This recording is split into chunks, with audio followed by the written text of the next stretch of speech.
Well, you guys are certainly in an interesting spot, spending more time out in the desert as a result of our quarantine. The whole world has been thrown into a state of chaos at this point. I know things have changed a little bit for me. I'm being extra cautious in what I do and where I go, and always wearing my PPE. And COVID is affecting everybody. More people are struggling at this point. So that's really the point of the Pets in Need project. We're trying to bring veterinary care to communities that have nothing at this point. We're Right. just in San Diego this past week. We're going to be in Skid Row this coming week in Los Angeles, moving on to San Fran the week after. What do you think about what we're trying to do to help out where help is needed? Well, I think it's That's really amazing. important because we have I've worried about how this whole shutdown will affect animals. I think I was happy to hear for the most part as far as pet adoptions. Pet adoptions are up. People have time to train a pet or be with a pet or just became lonely and wanted a pet.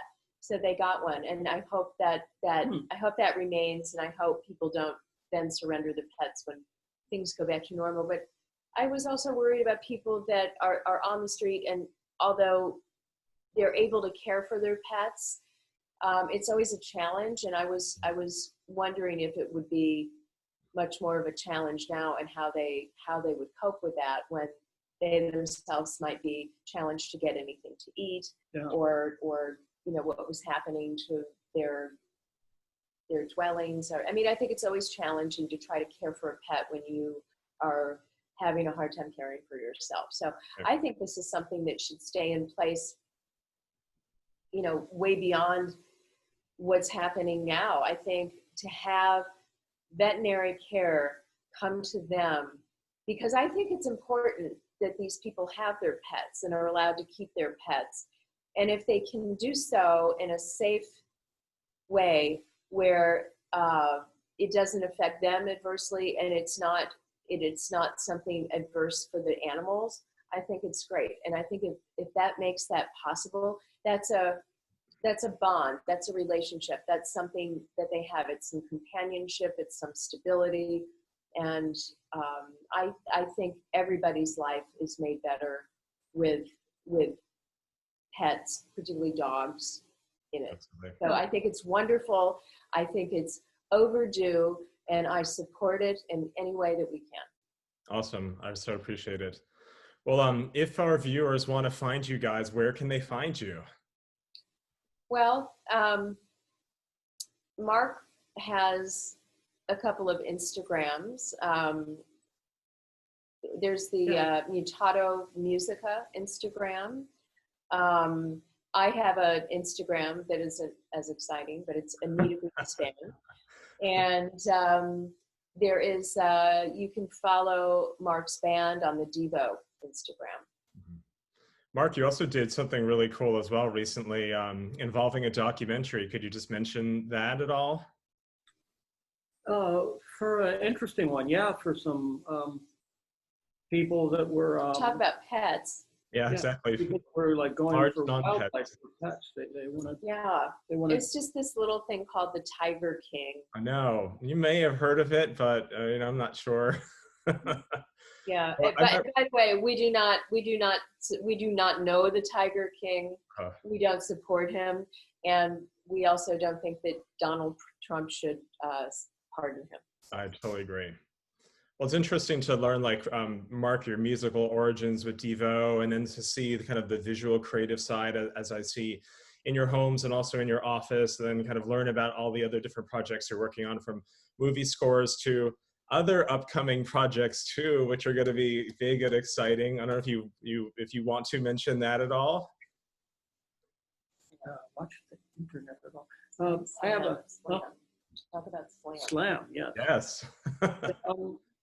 A long time. I've kind of through my band, I've been kind of connected to the skate world for a long time.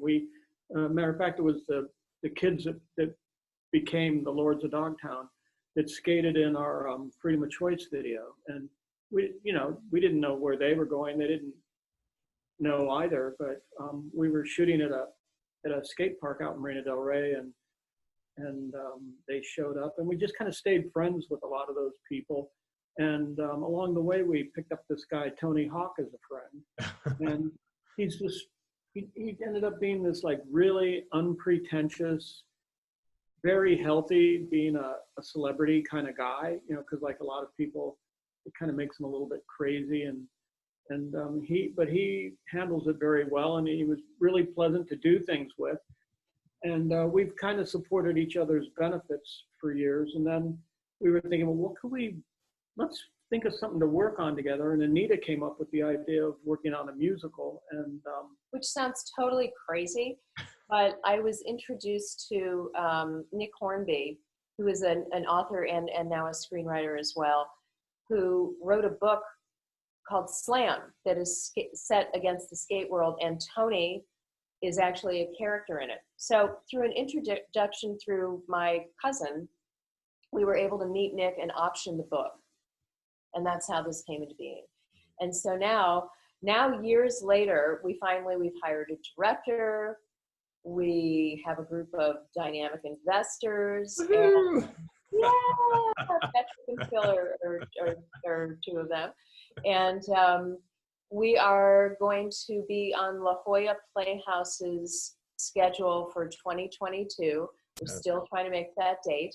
And we're going to bring skateboarding to Broadway, which no one has done yet. And no one better say Starlight Express, because that doesn't count. That's rollerblading or roller skating. I can't remember which one. I saw it as a child. It's not that. Yeah.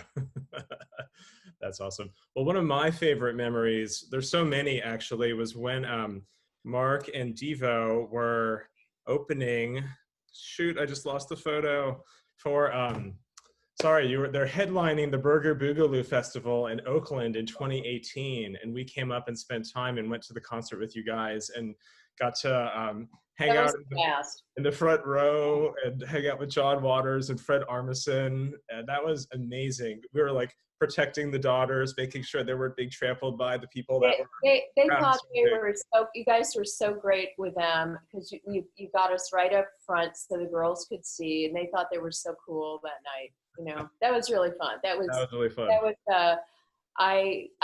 that's one of the things that when this is all over and we can go do that again, I'd do that again. Yes. Hopefully we won't be crushed by a crowd surfer, but well, we're going to conclude our interview today. Thank you guys so much for appearing. I really appreciate both of you and all your dogs. You're amazing. And if you want to follow our journey, you can follow on elvetsciences.com/pets-in-need. You can follow ElleVet Sciences social media, my social media, Patrick Mahaney, and we look forward to seeing you guys again soon. Absolutely. Bye. Thank you. We love you. Thanks, you guys. Bye. Bye, Frida. Fiona.